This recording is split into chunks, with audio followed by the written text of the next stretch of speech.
지난 2022년부터 시작된 고금리로 대출이 있는 가정은 대부분 이자 비용이 껑충 뛰었습니다. 원금하고 이자하고 해서 지금은 한 145만 원 정도 내고 있어요. 자체적인 물가들이 다 올라서 힘들고 사실 벌이를 더하는 수밖에 없어서 그거에 대한 좀 고민을 하고 있어요.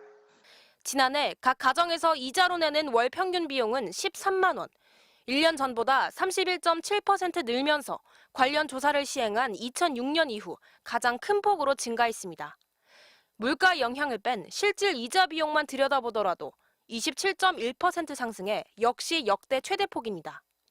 소득 하위 20%인 1분위 가구의 이자 비용은 1년 전보다 18.7%, 상위 20%인 5분위 가구는 41.7%로 상승폭이 더 컸지만 가계에 주는 타격은 서민들에게 훨씬 컸습니다.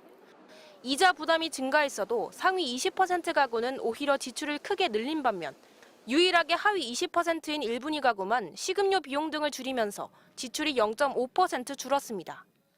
주택 구입 목적 등으로 인해서 가계가 빌리는 부채의 규모가 계속해서 늘어나고 있는 가운데 대출 금리도 높은 수준을 유지함에 따라 가계의 금융 비용 부담이 계속 커지고 있는 것으로 보입니다.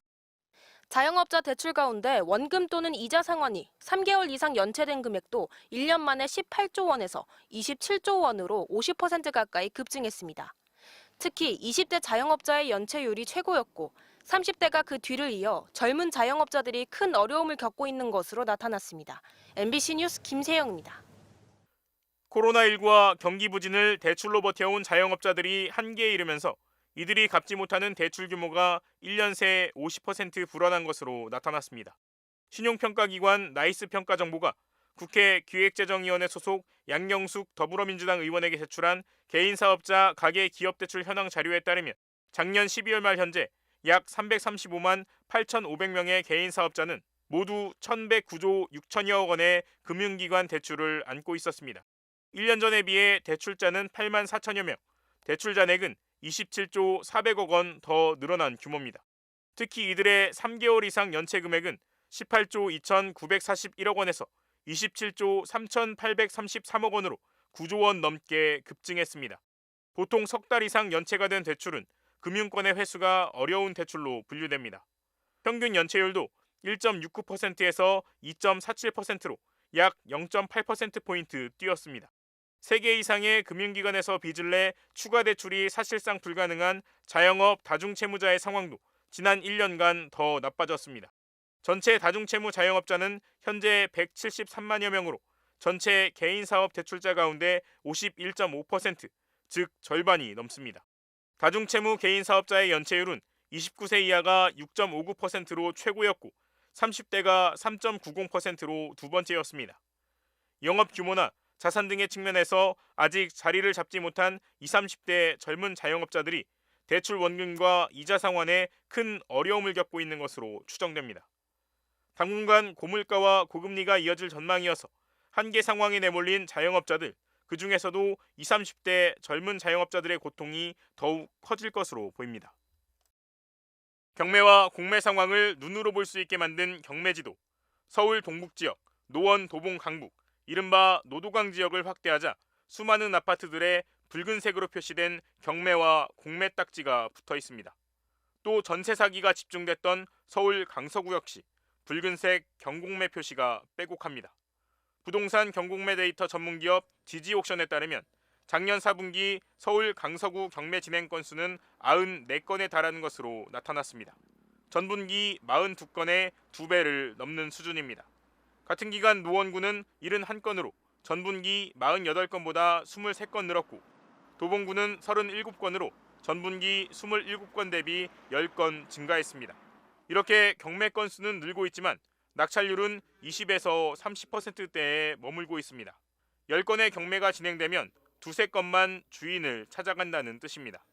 부동산 시장이 더 가라앉을 것을 우려하는 투자자들이 아직은 부동산 경매에 냉담한 것으로 보입니다. 부동산 시장 침체가 계속되면서 전국 아파트 값은 11주 연속 떨어진 것으로 조사됐습니다. 한국부동산원에 따르면 2월 첫째 주 전국 아파트 값은 마이너스 0.06%를 기록해 2달 넘는 하락세가 이어졌습니다. 수도권은 마이너스 0.06%, 서울은 마이너스 0.05%, 지방은 마이너스 0.06%를 기록하며 전주와 동일한 하락세를 보였습니다. 특히 서울에선 도봉구 마이너스 0.11%, 노원구와 성북구가 마이너스 0.08%, 금천구 마이너스 0.07% 등으로 서울에서 상대적으로 가격이 낮아 2030 세대의 매수가 집중됐던 지역의 아파트값 하락률이 큰 것으로 나타났습니다. 당분간 높은 금리가 유지될 전망이어서 이 같은 경공매 증가와 급매물 위주의 하락 거래가 이어질 것으로 보입니다. 최근 집 한 채가 경매로 나온 서울의 한 주상 복합단지 아파트입니다. 한때 14억 원까지 올랐지만 최근 감정가는 10억 원. 집주인이 전세보증금 5억 원을 날짜에 내주지 못해 경매에 붙여졌는데 이마저 유찰됐습니다. 최근 부동산 경기 침체에 고금리까지 겹치면서 이런 경매 물건이 늘어나고 있습니다. 대출 원리금을 제때 갚지 못해 금융권이 강제로 경매에 넘기는 임의경매 신청 건수는 지난해 10만 5,614건으로 2014년 이후 9년 만에 10만 건을 넘었습니다. 특히 아파트나 오피스텔의 경매가 1년 만에 62% 급증했습니다. 하지만 집값이 떨어지는 상황에서 선뜻 집을 사려는 사람은 없습니다. 매매가가 15억이다 하면은 나는 10억이면 사겠다, 11억이면 사겠다 이렇게 하거든요. 그러니까 당연히 안 되죠, 거래 자체가.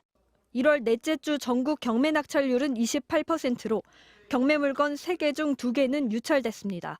낙찰가율도 감정가의 70% 밑으로 떨어졌습니다. 서울 지역 아파트 낙찰가율은 80%를 유지했지만 3년 전 120%까지도 올랐던 것과 비교하면 체감되는 하락세는 더 가파릅니다.